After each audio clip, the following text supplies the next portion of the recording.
아이들의 끼와 꿈을 마음껏 키울 수 있는 체험 활동. 하지만 안전이 걱정이신가요? 국가 인증 수련 활동 정보에서부터 응급 상황 대처 요령까지 겨울철 안전한 체험 활동에 대한 모든 것 지금 공개합니다.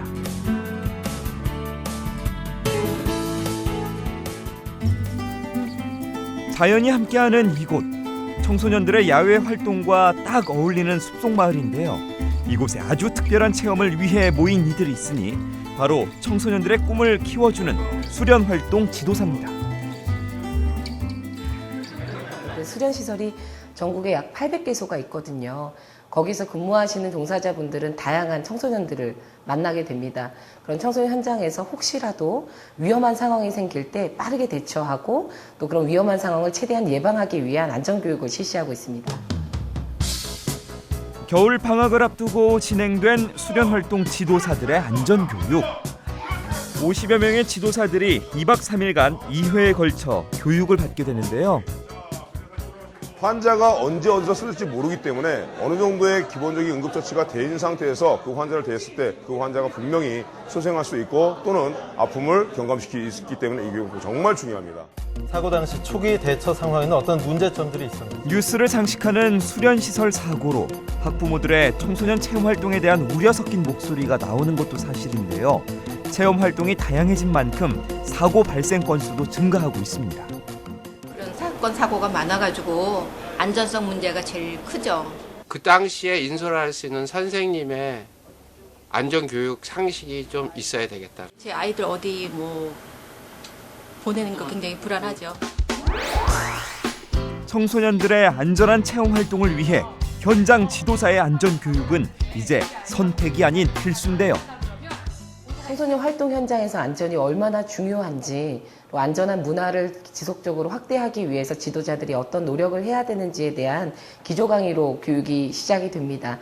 그리고 실제로 활동 현장에서 어떤 문제가 생겼을 때 빠르게 대처할 수 있도록 응급처치 교육을 함께 받고 있습니다. 안전한 수련 활동을 위한 첫 번째 교육, 심폐소생술입니다. 심장이 정지한 환자의 생명을 구할 수 있는 골든타임은 4분.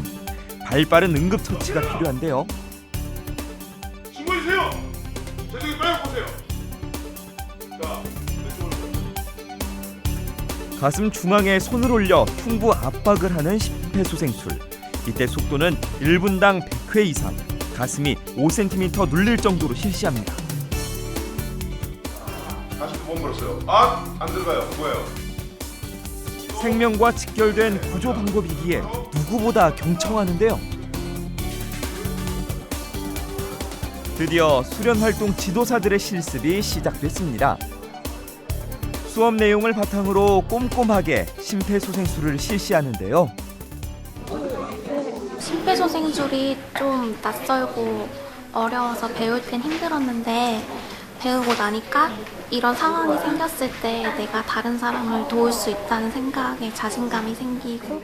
받기 전에는 좀 두려움도 있었거든요. 잘할 수 있을까. 현장에서 정말 필요하기 때문에 교육에 지원을 했는데 하면서 보니까 굉장히 중요하다는 것도 느끼고요. 열심히 참여하겠다는 생각이 듭니다. 위험한 상황에서도 침착하게 대처할 수 있는 힘을 키울 수 있겠죠. 두 번째 교육은 자동 제세동기 사용법입니다. 디자인은 다 틀리지만 사용법은 똑같다. 이렇게 쉬면 되게 쉬워요. 자동제동기는요. 네. 그리고 얘는 완전 자동이기 때문에 요것만 외우면 됩니다. 전원 킨다. 무조건 전원 킨다. 전기 충격을 통해 심장의 정상 리듬을 가져오게 하는 자동 제세동기. 일반인도 쉽게 사용할 수 있어 사람이 많이 모이는 공공장소에 필수로 비치되어 있는데요. 헤드 붙이고 바로 커넥터랑 연결하고요. 자동 제세동기의 사용은 응급처치 초기 3단계라 할 정도로 중요한 과정입니다. 접촉 금지! 만지지 마세요! 환자에게서 떨어지세요. 떨어지세요! 떨어지세요! 자, 제가 떨어지세요 기본 끝나자마자 바로 켜지죠? 두 번째 불에, 전개 불에 불이 들어왔다 하면 무조건 빨리 이 사람한테 어떻게 해라? 액션! 덜커덩! 그죠? 맞아. 드럼 끼고. 자, 배도 치고. 자, 끄고. 떨어질게요. 조금 어렵고요. 당황스럽긴 한데요. 그래도 좋은 경험이었던 것 같아요. 청소년들과 활동하다 보면 어떤 일이 벌어질지 모르기 때문에 언제든지 지도자들이 이런 상황에 대해서 대처할 수 있는 능력을 가질 필요가 있다고 생각합니다. 세 번째 교육은 드레싱과 붕대 감는 법입니다. 예고 없이 찾아오는 사고, 그중 출혈과 골절은 야외 수련 활동 중 가장 빈번하게 발생되는데요.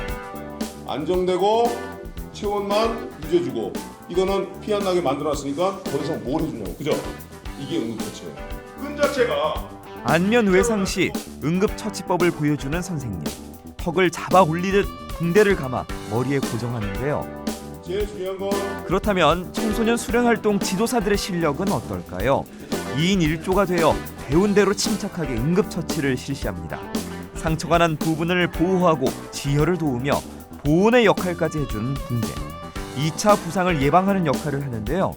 어설픈 솜씨지만 최선을 다하는 지도사들. 이제 평가만이 기다리고 있습니다.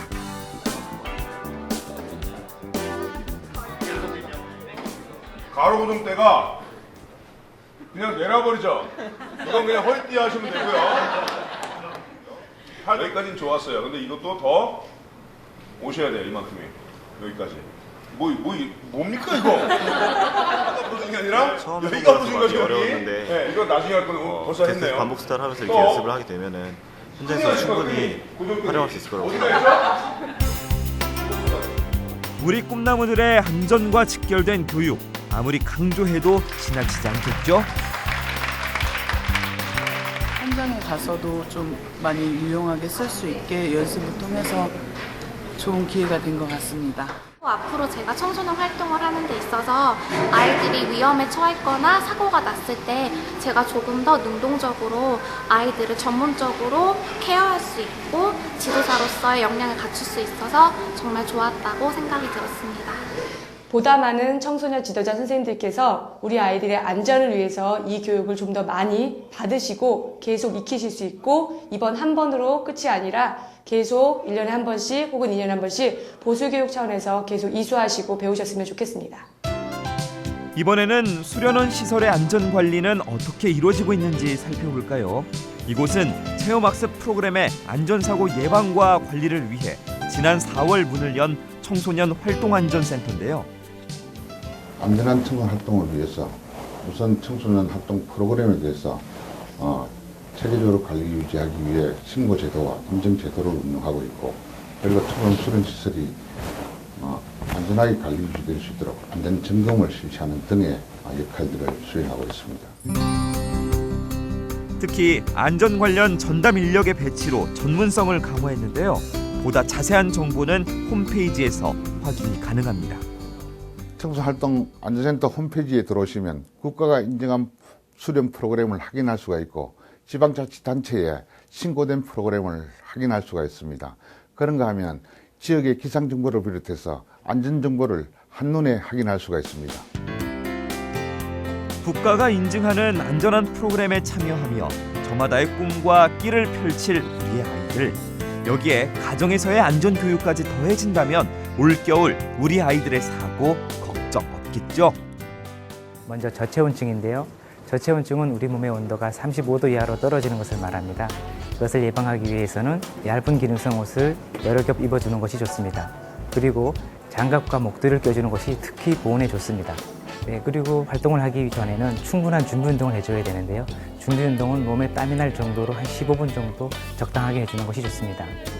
특히나 눈썰매 같은 활동할 때는 설명증에 유의해야 합니다. 이걸 예방하기 위해서는 고글이나 선글라스를 껴주는 것이 좋습니다. 다양한 경험을 통해 자라나는 아이들. 우리에게 필요한 건 아이들이 마음껏 꿈꿀 수 있는 안전한 공간을 만들어주는 거겠죠. 다가올 겨울방학, 국가가 인증한 다양한 체험활동 프로그램을 통해 우리 아이들의 꿈에 날개를 달아주세요.